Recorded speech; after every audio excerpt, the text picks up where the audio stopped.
Good morning dear friends. आज हम पढ़ने वाले हैं कक्षा 10वीं की कृतिका का पाठ 1 माता का अंचल। माता का अंचल पाठ शिव पूजन सहाय द्वारा लिखा गया है। यह एक बहुत ही अच्छा पाठ है।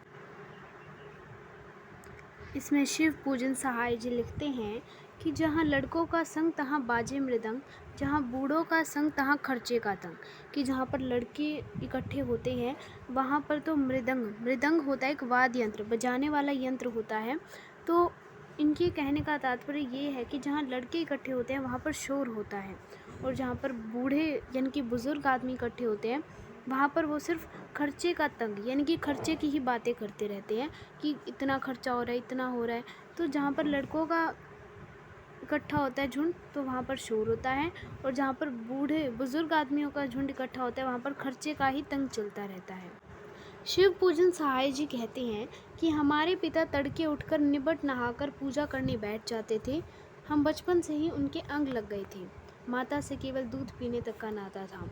यहाँ पर शिव पूजन सहाय जी कहते हैं कि उनके पिता तड़के यानी कि सवेरे सुबह उठकर पहले नहाते थे, फिर पूजा करने बैठ जाते थे। और बचपन से ही जो शिव पूजन सहाय जी थे वो अपने पिता के बहुत समीप रहते थे। अंग लगना मतलब बहुत समीप रहना, निकट रहना। वैसे तो जो बच्चे होते हैं वो बचपन में अपनी माँ से ज़्यादा लगाव में रहते हैं, पर जो शिव पूजन सहाय जी थे वो अपने पिता से ज़्यादा लगाव में थे बचपन में। माता से तो केवल उनका दूध पीने तक का नाता था। दूध पीने जब ऐसा होता था कि अब दूध पीना है तभी वो अपनी माता के पास जाते थे, अन्यथा वो अपने पिता के साथ ही ज़्यादातर समय व्यतीत करते थे। इसलिए पिता के साथ ही हम भी बाहर की बैठक में ही सोया करते। जो शिव पूजन सहाय जी हैं वो अपने फादर के साथ ही बाहर की जो बैठक होती है वहाँ पर सोया करते। वह अपने साथ ही हमें भी उठाते और साथ ही नहला धुलाकर पूजा पर बिठा लेते। जो उनके जो पापा थे वो उन अपने साथ ही उनको भी शिव पूजन सहाय जी को उठा लेते थे और उन्हें भी साथ में नहला धुलाकर पूजा पर बिठा लेते। अपने साथ जब वो पूजा करने बैठते थे तो अपने साथ शिव पूजन सहाय जी को भी बिठा लेते थे। हम भभूत का तिलक लगा देने के लिए उनको दिक करने लगते थे। भभूत होता है जो पवित्र राख मानी जाती है, तो उसे भभूत कहते हैं। तो जो शिव पूजन सहाय जी हैं वो भभूत का तिलक लगा देने के लिए उनको दिक करने, अपने पिता को परेशान करने लगते थे। वो कहते थे कि हाँ मुझे भभूत लगाओ, तो वो अपने फादर को इसलिए परेशान करने लग जाते थे। कुछ हंसकर, कुछ झुंझलाकर और कुछ डांटकर वह हमारे चौड़े लीलार में त्रिपुंड कर देते थे। झुंझलाकर होता है गुस्सा करना, और लीलार होता है माथा, त्रिपुंड होता है एक टाइप का टीका होता है जो शिवजी ज़्यादातर लगाते हैं, जिसमें 3 ऐसे जो टेढ़ी सी आप कह सकते हो रेखाएं बनाई जाती हैं, तो उसे त्रिपुंड कहते हैं। तो उनके जो पापा थे वो क्या करते थे, कुछ हंसते थे, फिर कुछ गुस्सा भी करते थे, और फिर डांट कर वो शिव पूजन सहाय जी का बिल्कुल चौड़ा माथा था तो उस पर त्रिपुंड लगा देते थे। किससे? भभूत से। हमारे लीलार में भभूत खूब खुलती थी, सिर में लंबी लंबी जटाएं थी। भभूत रमाने से हम खासे बम भोला बन जाते थे। अब शिव पूजन सहाय जी कहते हैं कि उनका जो माथा था वो एक तो चौड़ा था, तो फिर उसमें क्या थी, जो भभूत थी, जो वो राख थी, उसका टीका लगाने के बाद वो बहुत जचती थी उन पर, और उनके जो बाल थे वो भी बहुत लंबे लंबे थे। इसलिए जब उन पर भभूत लगाया जाता, रमाना यानी कि लगाना, उससे वो बिल्कुल खासी यानी कि एकदम जो शिवजी भोले हैं, बम भोले उन जैसे लगते थे। एक तो उनके बाल वैसे ही लंबे लंबे थे, खुले बाल थे, और फिर जब वो माथे में शिवजी का वो त्रिपुंड लगा लेते थे तो वो बिल्कुल एकदम भगवान शिवजी जैसे दिखने लग जाते थे। पिताजी हमें बड़े प्यार से भोलानाथ कहकर पुकारा करते, और इसी कारण वो बिल्कुल भोलेनाथ जैसे दिखते थे। तो उनके जो पिताजी थे वो उनको भोलानाथ कहकर पुकारा करते, पर असल में हमारा नाम था तारकेश्वर नाथ। मतलब जो उनका ऐसे असली नाम जो है वो तारकेश्वर नाथ है। इसमें लॉजिक क्या है कि उनके जो पापा थे वो उनको प्यार से भोलानाथ कहते थे, उनका असली नाम क्या था? तारकेश्वर नाथ। और जब वो लिखा करते थे लेखक के रूप में, उनका नाम था शिव पूजन सहाय। वैसे उनका पाठ के अकॉर्डिंग नाम क्या है? तारकेश्वर नाथ। पर जब वो कुछ लिखते थे तो अपना नाम शिव पूजन सहाय लिखते थे, और उनके पापा उन्हें प्यार से क्या कहते थे? भोलानाथ कहते थे। हम भी उनको बाबूजी कहकर पुकारा करते और माता को मैया। जो शिव पूजन सहाय जी हैं, भोलानाथ हैं, वो अपने पापा को बाबूजी कहते थे और माता को मैया। जब बाबूजी रामायण का पाठ करते तब हम उनकी बगल में बैठे बैठे आईने में अपना मुंह निहारा करते। तो अब शिव पूजन सहाय जी लिखते हैं कि जब उनके जो पिताजी हैं वो रामायण का पाठ कर रहे होते थे, तो जो शिव पूजन सहाय जी उनके बगल में बैठे होते थे। ऊपर हमने पढ़ा है कि वो अब साथ में ही रखते थे उनको जब पूजा करते थे, तो वो साइड में बैठे बैठे आईना देखते रहते थे, अपने फेस को देखते रहते थे कि मैं कैसा लग रहा हूँ। कौन? शिव पूजन सहाय जी। जब वह हमारी ओर देखते तब हम कुछ लज्जाकर और मुस्कुराकर आईना नीचे रख देते थे। और अब वो कहते हैं कि जैसे ही पिताजी देख रहे हैं कि ये क्या कर रहा है, तो शिव पूजन सहाय जी को शर्म आ जाती थी। लज्जाकर यानी कि शर्माकर, और मुस्कुराकर, अब वो उनको शर्म आ गई, अब वो मुस्कुराकर क्या है, आईना नीचे रख देते हैं। ऐसा होता है कभी कभी हम आईने में देख रहे होते हैं, हमारे पेरेंट्स हमें देखें या कोई और हमें देखे तो हमें शर्म आती है। उसी तरह शिव पूजन सहाय जी को भी ऐसे वो शर्माकर और मुस्कुराकर आईना नीचे रख देते थे। वह भी मुस्कुरा पड़ते थे। कौन? पिताजी जो थे उनके, वो भी मुस्कुराने लगते थे ऐसा देखकर कि ये देखो शर्मा रहा है, तो वो भी ऐसे मुस्कुराने लग जाते थे। पूजा पाठ कर चुकने के बाद वह राम राम लिखने लगते। अपनी एक रामनामा बही पर 1000 राम नाम लिखकर वह उसे पाठ करने की पोथी के साथ बांधकर रख देते। जब पूजा पाठ उन्होंने सारा रामायण वगैरह पढ़ ली होती, उसके बाद वो राम राम लिखने लगते थे। अपनी एक रामनामा बही, रामनामा बही, बही आपने देखी होगी, वो रेड कलर की एक लंबी सी कॉपी होती है जिसमें ज़्यादातर हिसाब किताब लिखा होता है, पर जो इनके पिता थे वो उसमें राम का नाम लिखते थे, इसलिए उसका नाम था रामनामा बही। तो वो उसमें राम नाम लिखते थे और 1000 बार राम नाम लिखकर वह उसे पाठ करने की पोथी, पोथी होती है धार्मिक किताब, उसके साथ बांध कर रख देते थे। जैसे जो रामनामा बही ये है और पाठ करने की पोथी, इसके साथ बांध कर रख देते थे। कितनी बार राम नाम लिखकर? 1000 बार। तो ये 1 नंबर के MCQ में पूछा जा सकता है कि कितनी बार वो राम नाम लिखते थे रामनामा बही में? 1000 बार वो राम नाम लिखते थे। फिर 500 बार कागज़ के छोटे छोटे टुकड़ों पर राम नाम लिखकर आटे की गोलियों में लपेटते और उन गोलियों को लेकर गंगा जी की ओर चल पड़ते थे। इनकी 1000 बार तो राम नाम जो बही थी उनकी उसमें लिखते थे, और 500 बार फिर छोटे छोटे कागज़ के जो टुकड़े होते हैं उन पर लिखते थे। और उससे क्या करते थे, जो आटे की गोलियाँ बनाते थे उसमें लपेट देते थे और उन गोलियों को कहाँ लेकर जाते? गंगा जी की ओर लेकर जाते थे। यानी कि अगर आपसे कुल पूछा जाए तो वो 1500 बार लिखते थे, 1000 बार रामनामा बही में और 500 बार छोटे छोटे कागज़ के टुकड़ों पर। यानी कि वो 1500 बार, पूरे दिन में 1500 बार राम नाम लिखते थे। और उसमें क्या करते थे, वो जो 500 बार लिखते थे उसको जो आटे की गोलियाँ होती हैं उनमें लपेटते थे और गंगा जी की ओर चल पड़ते थे। उस समय भी हम उनके कंधे पर विराजमान रहते थे। विराजमान रहना, उपस्थित रहना, बैठे रहना। और जब वो ऐसा गंगा जी की ओर जाते थे तब भी जो शिव पूजन सहाय जी हैं वो अपने पिता के कंधे पर बैठे रहते थे। जब वह गंगा में एक एक आटे की गोलियां फेंककर मछलियों को खिलाने लगते तब भी हम उनके कंधे पर ही बैठे बैठे हंसा करते थे। और फिर वो जैसे ही गंगा जी पर पहुंच गए, वो मछलियों को ये आटे की जो गोलियां उन्होंने बनाई थी वो खिलाने लगते। और उस समय भी जो शिव पूजन सहाय जी हैं वो अपने पिता के कंधे पर बैठे रहते और हंसते रहते देख देख कर, क्योंकि छोटे बच्चों को होता है कि वो ऐसे जानवर देख लेते हैं तो वो हंसते हैं। जब वह मछलियों को चारा देकर घर की ओर लौटने लगते तब बीच रास्ते में झुके पेड़ों की डालों पर हमें बिठाकर झूला झुलाते थे। अब वो कहते हैं शिव पूजन सहाय जी की, उनके जो पापा हैं, अब वो उन्होंने मछलियों को आटे की गोलियां भी डाल दी। अब वो घर की ओर जब हम आते थे तो जो पेड़ की डाल होती है जो झुक जाती है कई, उनकी पहुंच तक जो है, तो उन पर क्या करते थे, शिव पूजन सहाय जी को उन पर बिठा देते थे और फिर झूला झुलाने लग जाते थे। कब? जब वो मछलियों को चारा देकर घर लौटने लगते थे तब। कभी कभी बाबूजी हमसे कुश्ती भी लड़ते, वह शिथिल होकर हमारे बल को बढ़ावा देते और हम उनको पछाड़ देते थे। और कभी कभी वो शिव पूजन सहाय जी जो हैं वो अपने पापा के साथ कुश्ती भी लड़ा करते। वह शिथिल होकर, शिथिल का मतलब होता है कमज़ोर होकर, हमारे बल को बढ़ावा देते और हम उनको पछाड़ देते थे।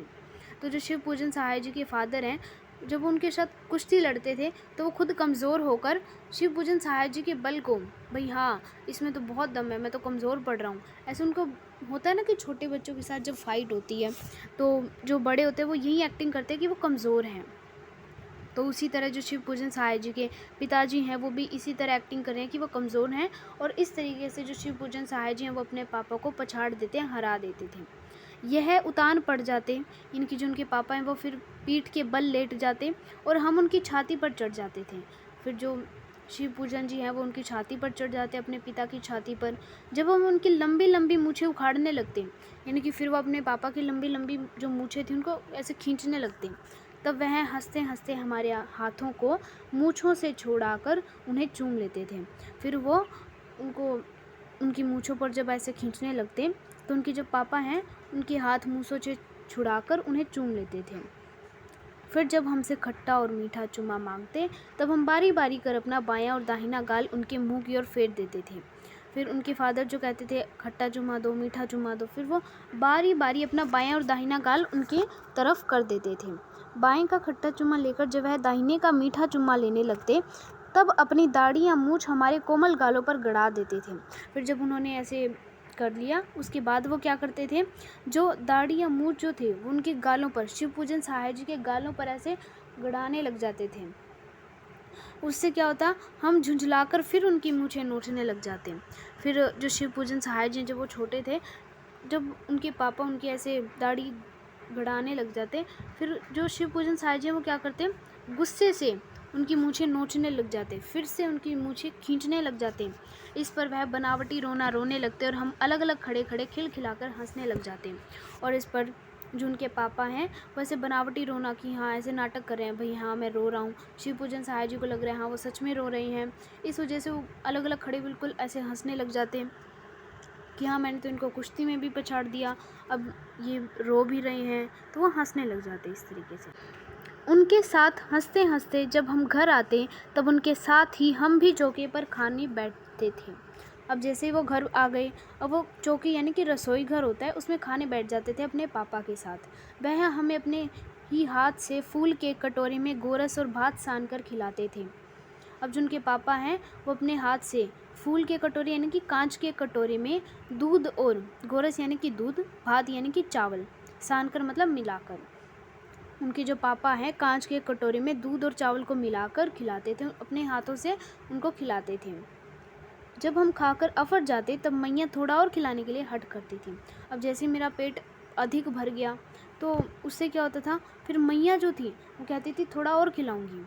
पहले उनके पापा खिलाते थे, फिर जो उनकी माँ है वो थोड़ा और खिलाने की ज़िद करती थी। वह बाबूजी से कहने लगती, आप तो 4-4 दाने की कोर बच्चे के मुँह में देते जाते हैं।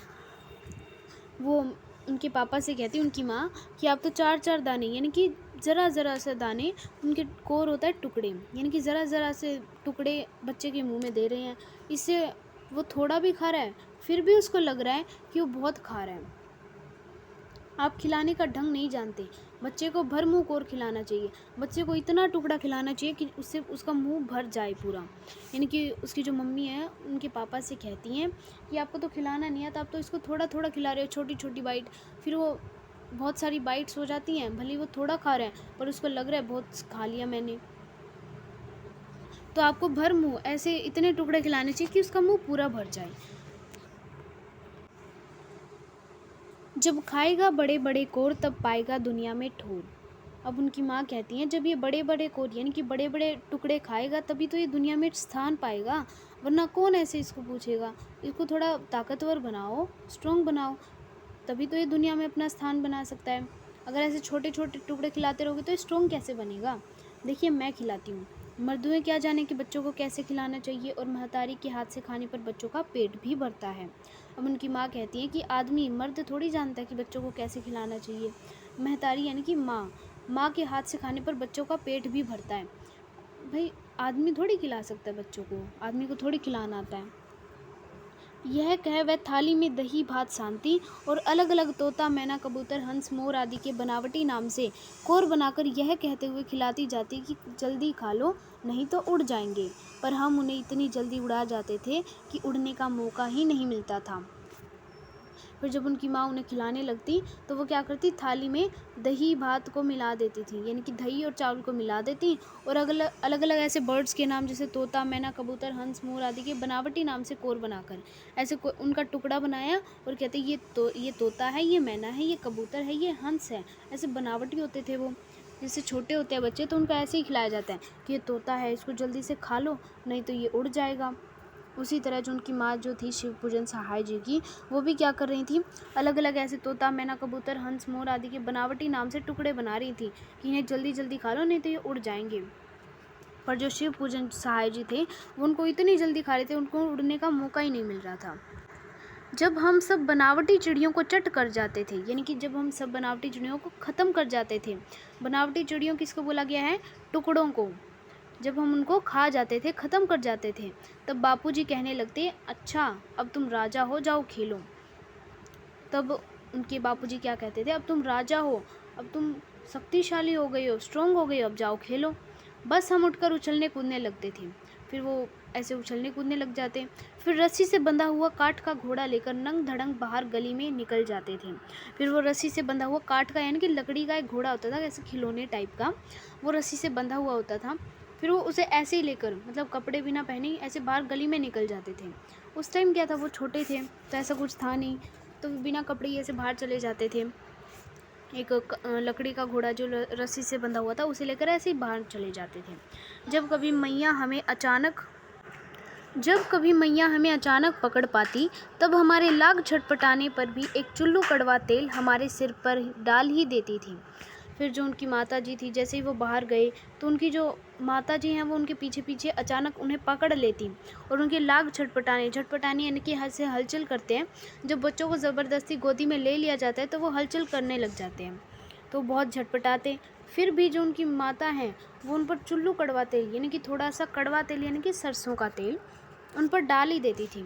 मतलब ऐसे वो मना करते थे, झटपटाते थे, नहीं लगवाना है, पर फिर भी वो ज़बरदस्ती उस पर डाल ही देती थी। हम रोने लगते और बाबूजी उस पर बिगड़ खड़े होते। फिर मैं रोने लग जाता था और फिर जो मेरे पिताजी थे वो उस पर बिगड़ खड़े होते, यानी कि गुस्सा हो जाते थे, पर हमारे सिर में तेल बोतकर हमें उबट कर ही छोड़ती थी। पर जो उनकी माता जी थी वो इस पर ध्यान नहीं देती कि उनके पापा गुस्सा हो रहे हैं, बल्कि वो क्या करती, सिर में तेल लथपथ करके, यानी कि पूरा डाल के ही, उसको मसल के ही फिर ही छोड़ती थी। ऐसे हो गया भाई हाँ लगा दिया अब इसको पूरा, तभी छोड़ती थी, भले ही उसके पापा गुस्सा हो रहे हो पर मैं और वो रो रहे हो, ऐसा नहीं था, वो पूरा लगाकर ही छोड़ती थी। फिर हमारी नाभि और लीलार में काजल की बिंदी लगाकर चोटी गूंथती और उसमें फूलदार लट्टू बांधकर रंगीन कुर्ता टोपी पहना देती थी। फिर जो उनकी माँ है वो उनकी नाभि और लीलार यानी कि माथे में काजल की बिंदी लगाती, उनकी चोटी गूंथती, जैसे कि उनके बाल जो बड़े थे, फिर उनकी चोटी गूंथती और उसमें फूलदार लट्टू बांधकर, फूलदार लट्टू मतलब एक टाइप का रबड़ सा है, वो बांध देती थी और रंगीन कुर्ता टोपी पहना देती थी। हम खासे कन्हैया बनकर बाबूजी की गोद में सिसकते सिसकते बाहर आते थे और उनका लुक ऐसा हो जाता था, बिल्कुल वो कान्हा जी जैसे लगते थे। और फिर वो अपने पापा की गोद में सिसकते सिसकते, यानी कि रोते रोते, सुबकना आप कह सकते हो, उनकी गोद में बाहर आते थे सिसकते हुए। बाहर आते ही हमारी बाट जोहने वाला बालकों का एक झुंड मिल जाता था। अब जैसे ही वो बाहर आते तो वो देख रहे होते कि उनका इंतज़ार करने वाले, बाट यानी कि लोकल वर्ड है जिसका मतलब होता है इंतज़ार, जोहने वाला यानी कि करने वाले। बाहर जैसे ही वो बाहर आते तो देखते कि बहुत सारे बच्चे ऐसे जो उनका इंतज़ार कर रही हैं, उनका झुंड उन्हें देखने को मिलता। फिर वो हाँ भाई ये तो मेरा इंतज़ार कर रहे हैं। हम उन खेल के साथियों को देखते ही सिसकना भूलकर बाबूजी की गोद से उतर पड़ते और अपने हमजोलियों के दल में मिलकर तमाशे करने लग जाते थे। फिर वो कहते हैं कि अब जैसे ही उन्हें दिखा कि हाँ उनकी जो टोली है वो उन्हें दिख गई है, फिर वो क्या करते हैं, अपने साथियों को देखते ही सिसकना भूलकर, यानी कि रोना भूलकर बाबूजी की गोद से उतर जाते, भैया अब नहीं रहना मुझे, अब तो उन्हें खेलने जाना है मेरे को उनके पास। और अपने हमजोलियों के दल में मिलकर, हमजोली होते हैं अपने साथी, हमजोली मतलब अपने साथी के दल में, झुंड में मिलकर तमाशे करने लग जाते थे। फिर हम रोना भूल जाते, बाबूजी की गोद से उतरते और अपने साथियों के साथ मिलकर तमाशे करते थे। तमाशे यानी कि नाटक आप कह सकते हो।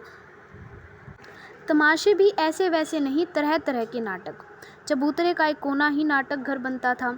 चबूतरा यानी कि चूतरा जो आप बोल सकते हो एक टाइप से, ऐसे होता है, थोड़ा इस तरीके से बना होता है, जैसे हर गली में मिल जाता है आपको ऐसे जैसे ये तो सड़क होती है, उसके ऊपर ऐसे थोड़ा बना हुआ होता है, तो उसे चूतरा बोलते हैं। वो उनका नाटक घर बन जाता था जिस पे वो नाटक करते थे। बाबूजी जिस छोटी चौकी पर बैठकर नहाते थे, जैसे नहाने के लिए पटड़ी यूज़ नहीं करते हम बाथरूम में, तो वो उनके बाबूजी जिस पर नहाते थे, उनका रंगमंच बनता था, स्टेज बनता था, जहाँ पर वो अपना नाटक परफॉर्म करते थे। कौन सा नाटक था आप देखो। उसी पर सरकंडे के खंभों पर कागज का चंदोआ तानकर, सरकंडे के खंभे यानी कि जो सूखे घास के तिनके होते हैं, उनका वो खंभा बना लेते थे और उन्हीं पर कागज का चंदोआ यानी कि कुछ इस टाइप से बनाते थे वो। ऐसे जैसे इन पर बना दिया उन्होंने, ये तिनके से थे उनके, और इस पर वो कागज का चंदोआ यानी कि ऐसे कागज से वो टेंट सा बना लेते थे। ऐसे कागज का ये तिनके के ये बन जाते और कागज का ये ऐसे टेंट सा बना लेते थे वो। मिठाइयों की दुकान लगाई जाती और वो क्या बन जाती, मिठाइयों की दुकान। उसमें चिलम के खोंचे पर कपड़े के थालों में ढेले के लड्डू, ढेले के यानी कि मिट्टी के लड्डू, चिलम का जो खोंचा होता है उस पर वो मिट्टी के लड्डू थालों में सजाकर ऐसे कैसे करते वो, जैसे ये चिलम है इस पर कपड़ा बिछा देते और ऐसे छोटे छोटे वो थाल से होते हैं, उन पर क्या लगते हैं, मिट्टी के लड्डू रख देते थे। पत्तों की पूरी कचौरियाँ, पत्तों की वो पूरी और कचौरियाँ बना लेते थे। गीली मिट्टी की जलेबियाँ, जो गीली मिट्टी होती थी उसकी जलेबी बना लेते। फूटे घड़े के टुकड़ों के बताशे, जो घड़े जो होते हैं वो जब टूट जाते हैं तो उनके हार्ड टाइप से वो ऐसे रह जाता है, ऐसे थोड़ा सा देखो, जैसे ये घड़ा है नॉर्मल, जब ये टूट जाते हैं तो ऐसे छोटे छोटे ऐसे पीस से रह जाते हैं, तो उनको बताशा नहीं होता, वो वाइट सा मीठा सा होता है, वो बना लेते थे इसका।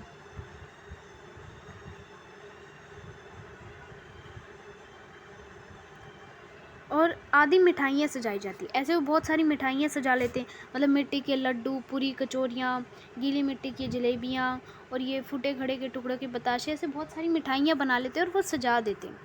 ठीकरों के बटखरे, ठीकर होते हैं पत्थर के टुकड़े, उनके क्या बनते हैं, बटखरे।